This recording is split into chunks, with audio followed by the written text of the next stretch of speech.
Hello everyone, আপোনালোক সকলোকে স্বাগতম জনাইছো মোৰ YouTube চেনেলটোলৈ। বন্ধুসকল, আজিৰ ভিডিঅ'টোত আমি আলোচনা কৰিবলৈ লৈছো কিছুমান গুৰুত্বপূৰ্ণ প্ৰিভিয়াছ ইয়াৰৰ কোৱেশ্চন পেপাৰ আৰু আজি আমি লৈছো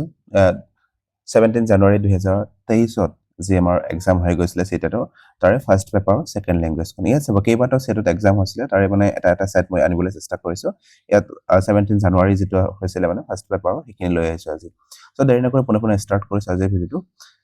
আজিৰ প্ৰথম কোৱেশ্চনটোত কি দিয়া আছে ভাষাৰ বিষয়ে কৈছে ভাষা হৈছে মানে ভাষাটো কেনেকুৱা ধৰণৰ হয় এটো আমি ক'ব লাগে ইয়াত অপচন নম্বৰ 1 ত কৈছে এটা কৃত্ৰিম ব্যৱস্থা মানে ভাষা এটা কৃত্ৰিম ব্যৱস্থা কেতিয়াও নহয় মনত ৰাখিব ভাষা এটা কি হয় প্ৰাকৃতিক ব্যৱস্থা কৃত্ৰিম মানে কি হয় মানুহে নিজাববীয়াকৈ তেনেকুৱা ধৰণৰ মানে সৃষ্টি কৰা তেনেকুৱা ধৰণৰ ভাষা কৃত্ৰিম ভাষা বুলি আমি ক'ব পাৰি যেনেকুৱা ধৰণৰ মানে সাংকেতিক কিছুমান ভাষা আছে গুপ্ত ভাষা কিছুমান আছে কিছুমান মানে নিৰ্দিষ্ট এলেকাত মানে সেই মানুহখিনিয়ে বুজি পায় তেনেকুৱা ধৰণৰ সেইখিনি আমি মানে কৃত্ৰিম ভাষা বুলি ক'ব পাৰি কিন্তু ইয়াত আমি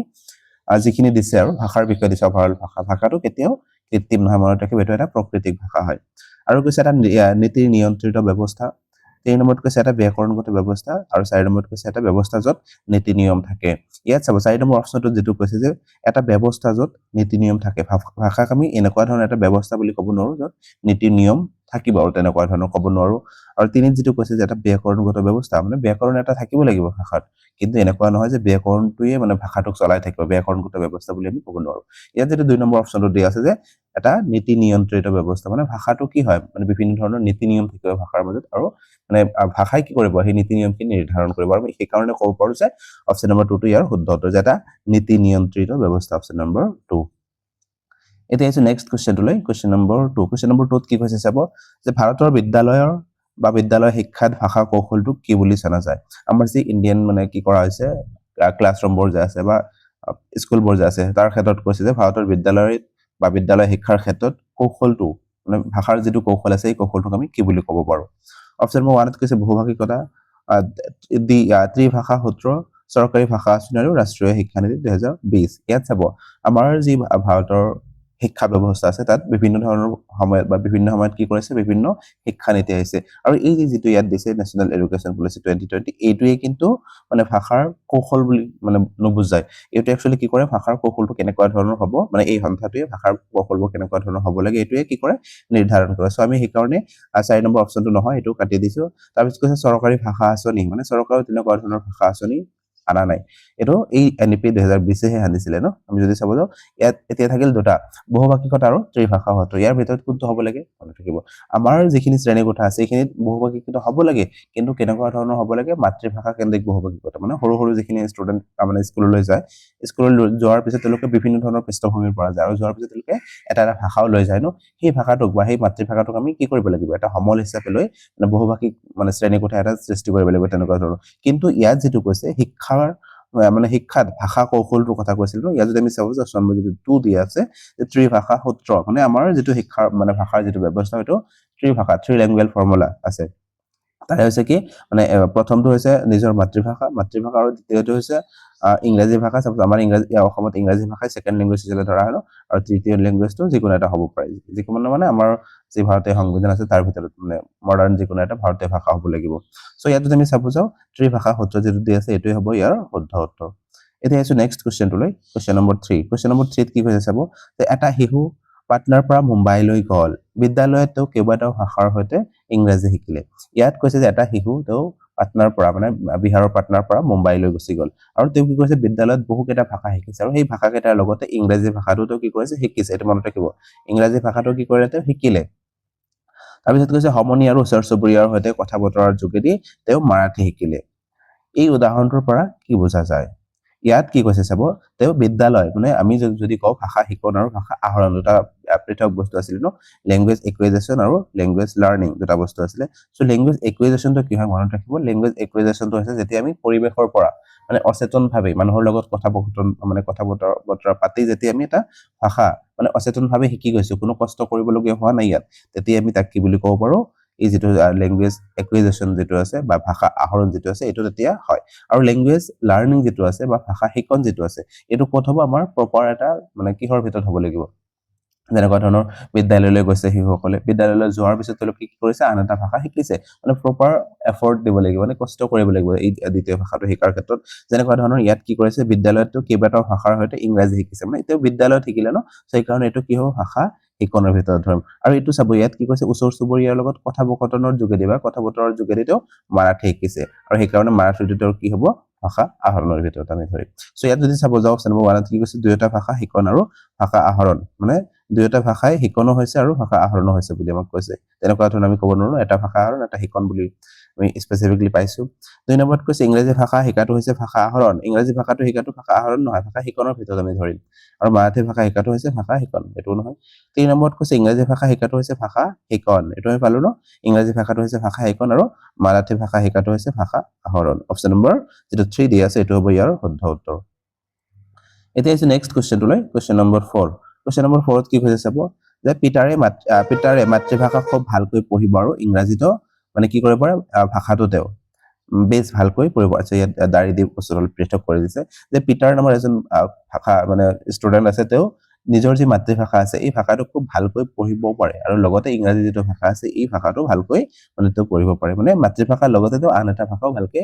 মানে শিকিছে আৰু তেনেকুৱা ধৰণৰ ক'ব পাৰি যে এইটোক আমি কি বুলি ক'ব পাৰি অপচন নম্বৰ 1 ত কৈছে সামৰ্থ্য স্থানান্তৰকৰণ মানে তেওঁ কি কৈছে যেটো এটা ভাষাৰ প্ৰতি সামৰ্থ্য আছিল সেই সামৰ্থ্যটো আন এটা ভাষাৰ ক্ষেত্ৰত স্থানান্তৰ কৰিছে দুই নম্বৰত কৈছে পৰিচিতৰ পৰা অপৰিচিতলৈ গমন মানে তেওঁ যেটো পৰিচিত আছিল মাতৃভাষাটো তেওঁৰ পৰিচিত আছিল ন আৰু সেই মাতৃভাষাৰ পৰা তেওঁ কি কৰিছে অপৰিচিত যেটো ভাষা আছে শিকিলে তাৰ পিছলৈকে এটোৰ ফালে গতি কৰিছে তাৰ পিছত কৈছে ভাষিক সামৰ্থ্য মানে তেওঁৰ ভাষিক সামৰ্থ্য আছে কাৰণ তেওঁ তেনেকুৱা ধৰণৰ শিকিব পাৰিছে বুলি আমি কম 4 নম্বৰত কৈছে কৌশল স্থানান্তৰকৰণ ইয়াত যদি আমি চাব যে অপচন নম্বৰ যেটো 4 দি আছে এটো হ'ব ইয়াৰ শুদ্ধ উত্তৰ কৌশল স্থানান্তৰকৰণ বা স্থানান্তৰ তাৰ কাৰণটো কি তেওঁ যেটো মাতৃভাষা আছিল মাতৃভাষাটো ভালকৈ শিকিছে আহৰণ কৰিছে ন মাতৃভাষাটো আহৰণ কৰাৰ পিছত এই মাতৃভাষাটো কি কৰিছে যেনেকৈ শিকিছিলে যি কৌশলেৰে শিকিছিলে এই কৌশলটো তাত কি কৰিছে স্থানান্তৰ কৰিছে আৰু স্থানান্তৰ কৰি তেওঁ কি কৰিছে আন এটা ভাষাও বহুত মানে ইংৰাজী ভাষাটো বহুত ভালকৈ তেওঁ শিকিব পাৰিছে বা ক'ব পাৰিছে তেনেকুৱা ধৰণৰ সো এই কাৰণে আমি কৌশলৰ স্থানান্তৰকৰণ বুলি কম অপচন নম্বৰ 4 টো হ'ব শুদ্ধ এতিয়া এই যে নেক্সট কোৱেশ্চনটো লৈ কোৱেশ্চন নম্বৰ 5 ইয়াত কি কৈছে চাব যে সপ্তম শ্ৰেণীৰ শিক্ষক আছে শিক্ষাৰ্থীসকলক এটা হাতৰ দি তেওঁলোকৰ চাৰিজনীয়া দলত ভাগ কৰিলে ইয়াত কৈছে সপ্তম শ্ৰেণীৰ এগৰাকী শিক্ষক আছে আৰু তেওঁ কি কৰিছে শিক্ষাৰ্থীসকলক হাতৰ এটা দিছে দি চাৰিজনীয়া গোটত ভাগ কৰি দিলে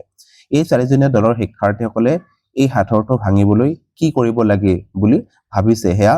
ডাঙৰকৈ ক'ব লাগে আৰু তেওঁলোকে ষ্টুডেন্ট বৰে যে এই চাৰিজনীয়া গোট যে ভাগ কৰি দিলে এই গোটৰ যেখিনি ষ্টুডেন্ট আছে বা শিক্ষাৰ্থী আছে তেওঁলোকে এই হাতৰটো কেনেকৈ ভাঙিব তাৰ বিষয়ে যে নিজৰ মনৰ মাজতে চিন্তা কৰিব এই চিন্তা কৰাটো কি কৰিবলৈ কৈছে ডাঙৰকৈ ক'বলৈ কৈছে এই ধৰণৰ ভাষা শিকন কৌশলটোক আমি কি বুলি ক'ব পাৰো বা কি বুলি জানো এই যে ডাঙৰকৈ মনতে যিখিনি ভাবিছে মনৰ কথাখিনি ডাঙৰকৈ যে ভাবিব মানে ক'বলৈ দিলে ইয়াক আমি কোনটো কৌশলৰ ভিতৰত ধৰিব পাৰিম অপচন নম্বৰ 1 ত কৈছে শব্দ কৰি ভবা আচৰণ বিধি 2 ত কৈছে কথা ক'বলৈ চিন্তা কৰা 3 ত কৈছে শব্দ কৰি কথা কোৱা আচৰণ বিধি আৰু সমস্যা ভিত্তিক কথা বতৰা ইয়াত যদি আমি চাও এটা মানে কি দিছে এটা সমস্যা দিছে ঠিকই কিন্তু আমি ডাইৰেক্ট সমস্যা ভিত্তিক মানে কথা বতৰা তেওঁলোকে নিজৰ মাজত কথোপকথন কৰা নাই তেওঁলোকে মনতে কেনেকুৱা ধৰণৰ মানে ভাবিছে কেনেকুৱা ধৰণৰ মানে এই হাতৰটো ভাঙিব মনত যেটো ভাবিছে এটোই ডাঙৰকৈ ক'বলৈ দিছে ন সেই কাৰণে আমি সমস্যা ভিত্তিক কথোপকথন বুলি ক'ব নোৱাৰো তিনি যেটো কৈছে শব্দ কৰি কথা কোৱা আচৰণ বিধি মানে তেওঁলোকে শব্দ কৰি কথা কোৱা নাই ইয়াত মনে মনে তেওঁলোকে ভাবিছে ন সেই কাৰণে আমি শব্দ কৰি ভবা মানে কথা কোৱা আচৰণ বিধি বুলি ক'ব নোৱাৰো 3 নম্বৰ যেটো দিছে কথা ক'বলৈ চিন্তা কৰা মানে তেওঁলোকে কথা ক'বলৈ চিন্তা কৰি আছে তেনেকুৱা ধৰণৰ সো আমি এটো ক'ব নোৱাৰো এই যেটো অপচন নম্বৰ 1 ত দিছে এটো হ'ব ইয়াৰ শুদ্ধ উত্তৰ মানে শব্দ কৰি ভবা আচৰণ বিধি তেওঁলোকে যেটো ভাবিছে তেওঁলোকে যেটো থিংক কৰিছে মনতে এটো কি কৰিছে শব্দ কৰি মানে দেখুৱাই মানে টিচাৰজনে হেতুৱে কাম দিছিলে ন শব্দ কৰি মানে ক'বলৈ দিছিলে যিখিনি ভাবিছে আৰু সেইখিনি শব্দ কৰি ভাবিব কৈছিলে সো এই কাৰণে অপচন নম্বৰ 1 দি আছে এটোই হ'ব ইয়াৰ শুদ্ধ উত্তৰ এতিয়া আছে নেক্সট কোৱেশ্চনটো লৈ কোৱেশ্চন নম্বৰ 6 ইয়াত কি কৈছে চাব যে পাঠ্যপুথিৰ কাৰণে এটা পাঠ নিৰ্বাচিত কৰোতে এটা গুৰুত্ব দিবলগীয়া বিষয় হৈছে মানে পাঠ্যপুথিৰ কাৰণে যেটা পাঠ নিৰ্বাচন কৰা হয় এই ক্ষেত্ৰত কোনটো বিষয়ৰ ক্ষেত্ৰত আমি গুৰুত্ব দিব লাগিব কোনটো বিষয় গুৰুত্ব দিবলগীয়া হেতু আমাক সুধিছে অপচন নম্বৰ 1 ত কৈছে পাঠটো শিক্ষাৰ্থীৰ জীৱনৰ পৰা হ'ব লাগিব এই যে যিখিনি পাঠ নিৰ্বাচন কৰা হৈছে শিক্ষাৰ্থীসকলৰ কাৰণে এইখিনি তেওঁলোকৰ জীৱনৰ পৰা হ'ব লাগিব বুলি কৈছে এনেকুৱা ধৰণৰ কোনো মানে নিৰ্দিষ্ট সীমাবদ্ধতা নাথাকে যে পাঠ এটা যেতিয়া নিৰ্বাচন কৰা হ'ব অকল তেওঁলোকৰ জীৱনৰ পৰাই হ'ব লাগিব তেনেকুৱা ধৰণৰ সীমাবদ্ধতা নাথাকে সো এই কাৰণে অপচন নম্বৰ 1 টো শুদ্ধ নহব 2 ত কৈছে পাঠটো স্বাভাৱিক ভাষাত লিখা হোৱা উচিত আৰু বিশ্বাসযোগ্য পঠন হোৱা উচিত ইয়াত যদি আমি চাব অপচন নম্বৰ যেটো 2 দি আছে এটো শুদ্ধ হ'ব তাৰ কাৰণটো কি যেটো পাঠ লিখা হৈছে এই পাঠটো একেবাৰে স্বাভাৱিক ভাষাত হ'ব লাগিব যাতে ষ্টুডেন্টবোৰে বুজি পায় ভাষাটো তেনেকুৱা ধৰণৰ স্বাভাৱিক ভাষাত হ'ব লাগিব আৰু কি কৈছে আৰু লগতে বিশ্বাসযোগ্য হ'ব লাগিব এই যিখিনি পাঠ লোৱা গৈছে এই পাঠখিনি এনে যদি মানে য'ৰ তৰ পৰা উঠাই দিওঁ তেনেকুৱা ধৰণৰ নহ'ব ন একেবাৰে বিশ্বাসযোগ্য হ'ব লাগিব নহয় ষ্টুডেণ্টখিনি যেতিয়া পঢ়িব তেওঁলোকৰ বিশ্বাস এটা আহিব লাগিব বা পাঠখিনি বহুত বিশ্বাসযোগ্য হ'ব লাগিব তেতিয়াহে তাক পাঠৰ মানে ভিতৰত আমি অন্তৰ্ভুক্ত কৰিব পাৰিম চ' এইকাৰণে আমি যদি চাব যাওঁ অপশ্যন নম্বৰ 2 টো শুদ্ধ উত্তৰ হ'ব 3 নম্বৰত কি কৈছে চাব যে পাঠটো শিক্ষাৰ্থীজনত বাস কৰা দেশৰ এটা পাঠ হোৱা উচিত শিক্ষাৰ্থীজনে বাস কৰা তেনেকুৱা ধৰণৰ দেশৰ পাঠ হ'ব লাগিব বুলি তেনেকুৱা ধৰণৰ নিৰ্দিষ্ট বাধ্যবাধকতা নাই 4 নম্বৰত কৈছে পাঠটো এক উপযুক্ত বিধিৰ পৰা হোৱা উচিত এটোও নহ'ব অপশ্যন নম্বৰ 2 টো ইয়াৰ শুদ্ধ উত্তৰ এতিয়া আছে নেক্সট কোৱেশ্চনটোলৈ কোৱেশ্চন নম্বৰ 7 কোৱেশ্চন নম্বৰ 7ত কি কৈছে চাব তলত উল্লেখ কৰা কোনটো ভাষা দ্ৰৌপদী ভাষা নহয় ইয়াত আমাক কৈছে চাব দ্ৰৌপদী ভাষাৰ বিষয়েও বিভিন্ন ধৰণৰ কোৱেশ্চন অহা দেখা যায় যে আমি কি জানো আমাৰ যি ভাৰতীয় সংবিধান আছে তাৰ মানে যি 22টা ল্যাঙ্গুৱেজ আছে তাৰ ভিতৰৰ পৰা হ'ব লাগিব মানে ভাৰতীয় সংবিধানৰ 8টা অনুসূচীত এই ভাষাটো অন্তৰ্ভুক্ত থাকিব লাগিব মানে যিটো ভাষাক আমি দ্ৰৌপদী ভাষাৰ মৰ্যাদা দিম এইবোৰ কি হয় এটা এককৰা বৈশিষ্ট্য মনত ৰাখিব মানে যিটো ভাষাক দ্ৰৌপদী ভাষাৰ মৰ্যাদা দিয়া হ'ব সেই ভাষাটো মানে 8ম অনুসূচীত ভাৰতীয় সংবিধানৰ 8ম অনুসূচীত অন্তৰ্ভুক্ত থাকিব লাগিব এটা বৈশিষ্ট্য গল তাৰপিছত মানে 2 নম্বৰ বৈশিষ্ট্যটো আমি ক'ব পাৰো যে এই ভাষাটোৰ মানে নিজাকে মানে কি হ'ব লাগিব মানে সাহিত্য থাকিব লাগিব বা আন ভাষাৰ পৰা ধাৰুৱা সাহিত্য থাকিব নালাগিব তেনেকুৱা ধৰণৰ হলেহে আমি সেই ভাষাটোক কি বুলি ক'ব পাৰো মানে দ্ৰৌপদী ভাষাৰ মৰ্যাদা দিয়া হয় আৰু এই যিটো ভাষাত কি কৰা হৈছে দ্ৰৌপদী ভাষাৰ মৰ্যাদা দিব এই ভাষাটো কি হ'ব লাগিব মানে এই ভাষাত একেবাৰে 2015 পৰা 2015 পৰা মানে 2000 বছৰৰ ভিতৰত কি মানে কি থাকিব লাগিব এই ভাষাটো নিজা সাহিত্য থাকিব লাগিব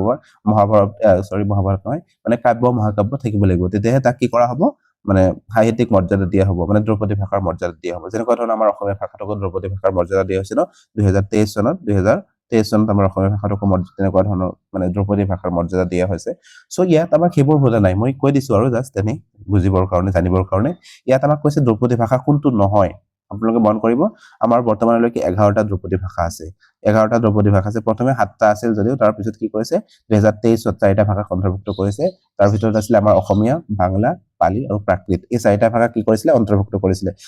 কিন্তু আমি যদি চাব যাওঁ এইখিনিৰ মাজৰ পৰা কোনটো দ্ৰৌপদী ভাষা নহব অপশ্যন নম্বৰ যেটো 1ত দিয়া আছে সংস্কৃতটো পূৰ্বৰ পৰাই দ্ৰৌপদী ভাষাৰ মৰ্যাদা দিয়া হৈছে তামিলটো আছে মালায়ালামটো আছে এই যেটো 4 নম্বৰ দিয়া আছে হিন্দী ভাষাটো কেতিয়ালৈকে দ্ৰৌপদী ভাষাৰ মৰ্যাদা দিয়া হোৱা নাই সো এই কাৰণে আমাক কোনটো নহয় বুলি সুধিছিল ন অপশ্যন নম্বৰ 4 টোই হ'ব ইয়াৰ উত্তৰ সৰি এটা আছে নেক্সট কোৱেশ্চনটোলৈ কোৱেশ্চন নম্বৰ 8 ইয়াত কি কৈছে চাব যে ভাষাৰ বিষয়ে জ্ঞান হৈছে আমি যেতিয়া ভাষাৰ বিষয়ে জ্ঞান লাভ কৰিছো মানে একেবাৰে জ্ঞান মানে আমি ক'ব পাৰো মানে আপোনালোকে নিশ্চয় জানে জ্ঞান মানে কি হয়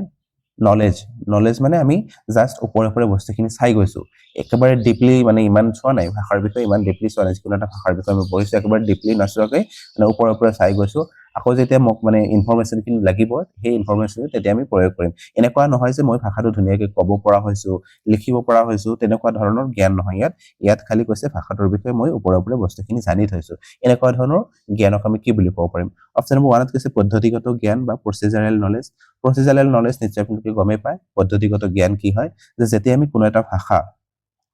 বহুত ভালকে শিকিছো মানে পদ্ধতিগতভাৱে মানে প্ৰথমে মই কোনো এটা ভাষা লিখা শিকিছো সাপোজ প্ৰথমে বৰ্ণখিনি আমি চিনি পাইছো বৰ্ণখিনি শিকিছো তাৰ পিছত এই বৰ্ণখিনিৰে বাক্য বনোৱা শিকিছো মানে শব্দ কিছুমান বনোৱা শিকিছো এই শব্দৰ পৰা আকৌ বাক্য বনোৱা শিকিছো বাক্যৰ পৰা আকৌ আমি কি কৰি মানে পেৰাগ্ৰাফ বা তাৰ পৰা আমি এনেকুৱা ধৰণৰ ষ্টেপ বাই ষ্টেপ যেতিয়া যোৱা হ'ব এটা প্ৰচেছৰ মাধ্যমেৰে যেতিয়া যোৱা হ'ব ইয়াক আমি কি বুলি ক'ব পাৰো পদ্ধতিগত ভাষা বুলি ক'ব পাৰো কিন্তু ইয়াত তেনেকুৱা ধৰণৰ হোৱা নাই ন ইয়াত জাস্ট কি কৰিছে মানে জ্ঞানখিনি লৈ থৈছে আৰু এইটো আমি ক'ৰ পৰা ক'ব পাৰি ব্লুম যি টেক্সনমি আছে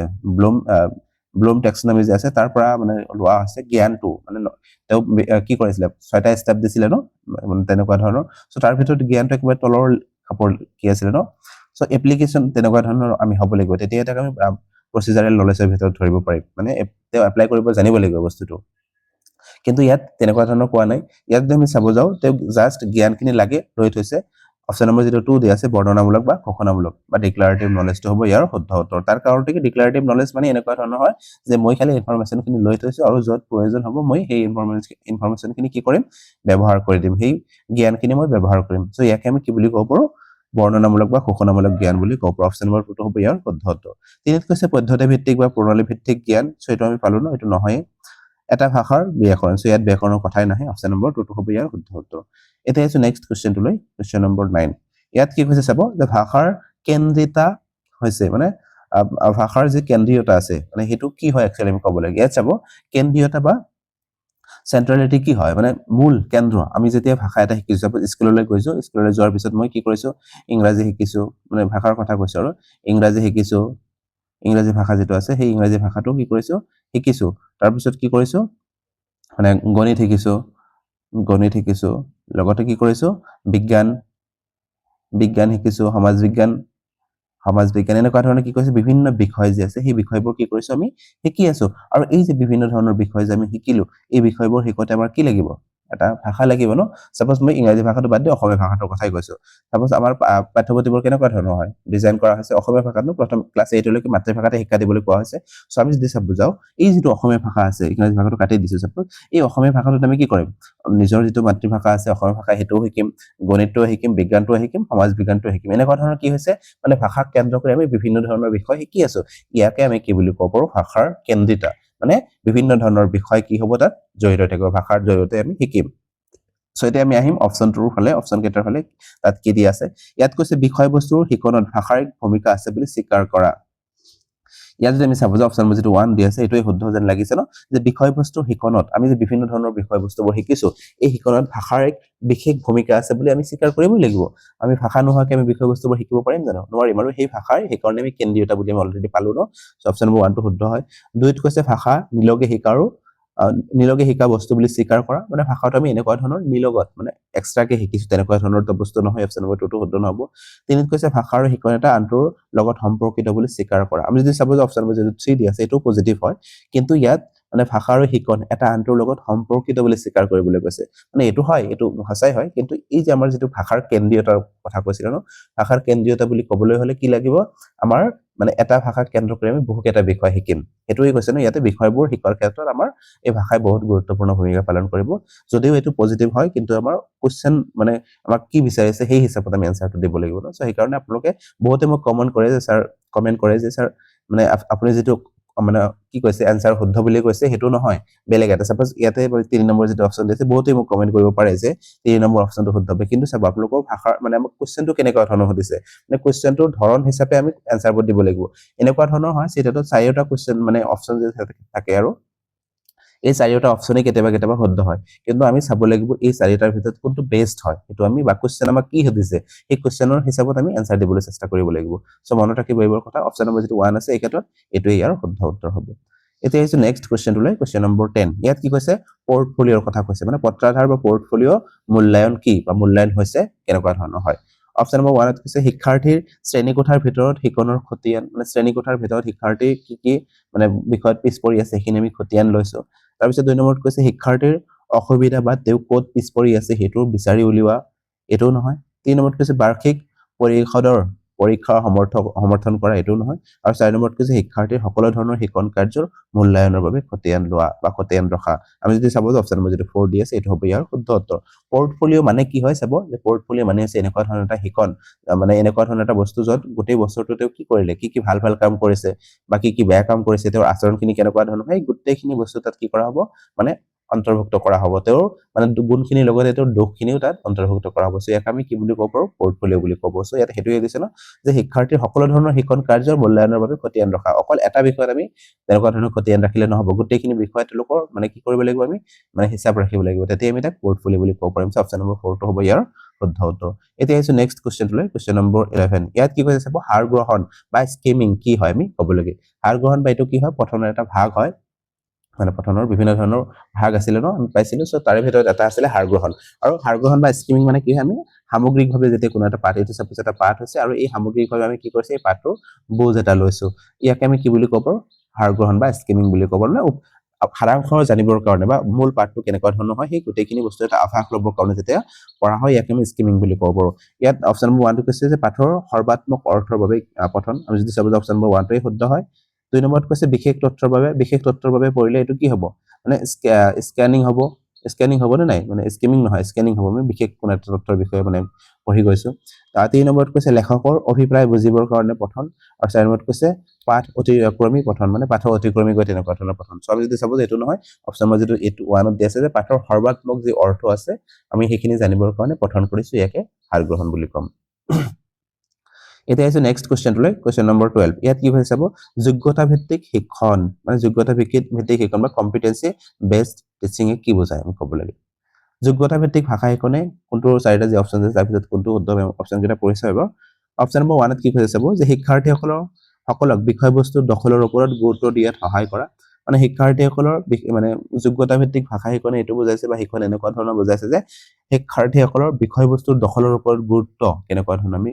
দিব লাগে হেতু সহায় কৰিম তেওঁলোকক 2 নম্বৰত কৈছে শিক্ষাৰ্থীসকলক বিষয়টোৰ পাৰ্গত হ'বলৈ সহায় কৰা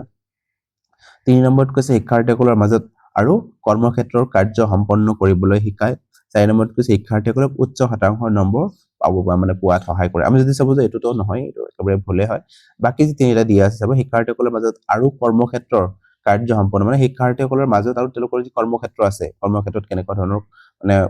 শিক্ষা লৈছে এই কৰ্মক্ষেত্ৰ সম্পন্ন কৰিবলৈ শিকায় সো আমি যদি চাব যে এটো শুদ্ধ নহব এতিয়া থাকিলে আমাৰ দুটা যে শিক্ষাৰ্থীসকলে বিষয়ৰ দখলৰ ওপৰত গুৰুত্ব দিয়াত সহায় কৰিব নে 2 নম্বৰ যেটো দিয়া আছে শিক্ষাৰ্থীসকলক বিষয়টোত পাৰ্গত হ'বলৈ সহায় কৰিব সো আমি যদি চাব যাও দুইটা অপচনে পজিটিভ হয় দুইটাই কি হয় পজিটিভ হয় আৰু দুইটা শুদ্ধই হয় কিন্তু চাব অফিচিয়েল আনসাৰ কি যেটো মানিছে আমি হেতু চাব লাগিব অফিচিয়েল আনসাৰ কি মতে অপচন নম্বৰ 1 দিয়া আছে এটো শুদ্ধ বুলি কৈছে যে শিক্ষাৰ্থীসকলৰ বিষয়টো বস্তুৰ দখলৰ ওপৰত গুৰুত্ব দিয়াত সহায় কৰে মানে তেওঁলোকৰ যি বিষয় বস্তুটো শিকি আছে মানে যোগ্যতা ভিত্তিক মানে কি সাপোজ তেও মানে কি কৰিছে গণিত শিকি আছে হয় এই গণিত বিষয়টোৰ ওপৰত দখল কেনেকুৱা ধৰণৰ হ'ব লাগে বা দখলৰ ওপৰত কেনেকুৱাকে দখল লাভ কৰিব সেই বিষয়টো কি কৰিব গুৰুত্ব দিয়াত সহায় কৰিব মানে গণিত শিকাই থাকোতে তেও সোশ্যাল সায়েন্সৰ মানে ক্ষেত্ৰত গুৰুত্ব দিবলৈ নিশিকাব ন সো এই ক্ষেত্ৰত আমি যদি চাব যে অপচন নম্বৰ 1 টো শুদ্ধ বুলি কৈছে মানে অফিচিয়েল আনসাৰ কিমতে 2 যেটো কৈছে চাব শিক্ষাৰ্থীসকলক বিষয়টোত পাৰ্গত হ'বলৈ মানে যেটো বিষয় শিকাই আছো সেই বিষয়টোত আমি পাৰ্গত হ'বলৈ শিকাইছো ন সো আমি যদি চাব যাও মানে মোৰ নিজৰ যেটো দৃষ্টিভংগী ইয়াত দুইটা অপচনেই শুদ্ধ হয় কিন্তু অফিচিয়েল আনসাৰ কিমতে এটাই মানিছে আপোনালোকে চাব অপচন নম্বৰ 1 টো শুদ্ধ বুলি কৈছে এতিয়া আহিছো নেক্সট কোৱেশ্চনটোলৈ কোৱেশ্চন নম্বৰ 13 কোৱেশ্চন নম্বৰ 13 ত কি কৈছে চাব অষ্টম শ্ৰেণীৰ শিক্ষক ৰাঘৱনে তেওঁৰ শিক্ষাৰ্থীসকলক পাঁচজনীয়া দলত ভাগ কৰি সকলোকে একোটা চৰিত্ৰ আৰু ভাষিক সমল বা ইনপুট দি এটা নিৰ্দিষ্ট বিষয়ত কথোপকথন কৰিবলৈ দিছে এই কামটোক কি বুলি জনা যায় ইয়াত কৈছে অষ্টম শ্ৰেণীৰ এগৰাকী শিক্ষক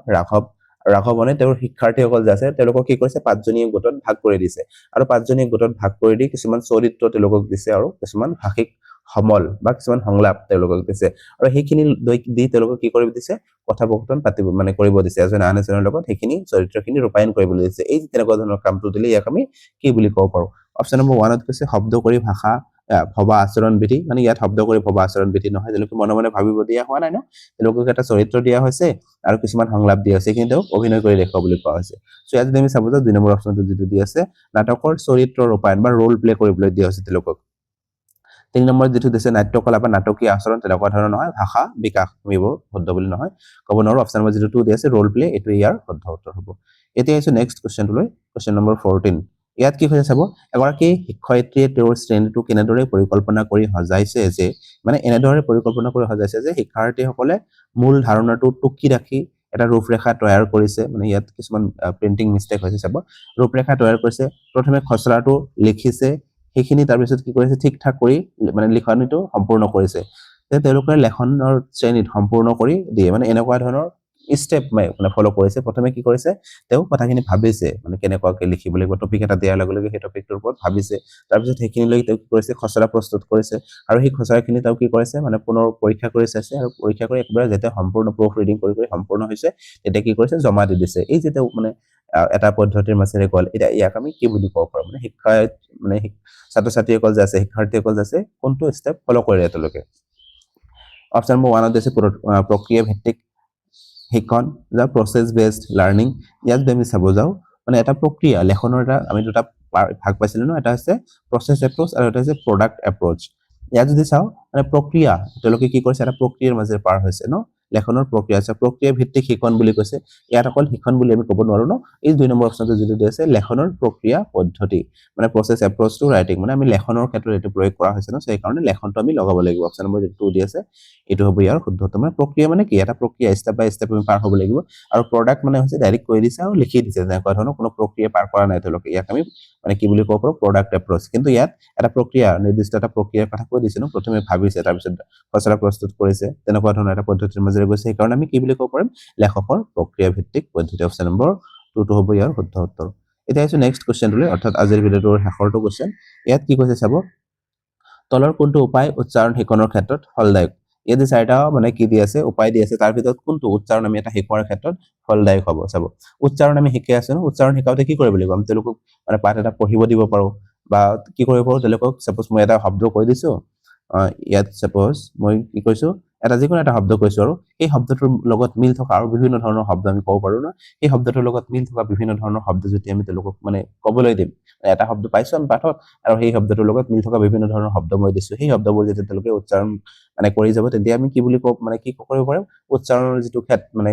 তেওঁৰ উচ্চাৰণ যদি কিবা খোকোজা আছিল, সেইখিনি তেওঁ লাহে লাহে দূৰ হৈ যাব, তেনেকুৱা ধৰণৰ মানে সেইটো ফলদায়ক হ'ব পাৰে। ইয়াত আমাক অপশ্যন কেইটা কি দিছে আমি চাব লাগিব। অপশ্যন নম্বৰ 1 কৈছে সকলো শিক্ষাৰ্থীক ভাষাৰ ধ্বনিতাত্ত্বিক শিকন, মানে যিবোৰ শিক্ষাৰ্থী আছে সেইবোৰক আমি ধ্বনিতাত্ত্বিকভাৱে তেওঁলোকক শিক্ষা দিম।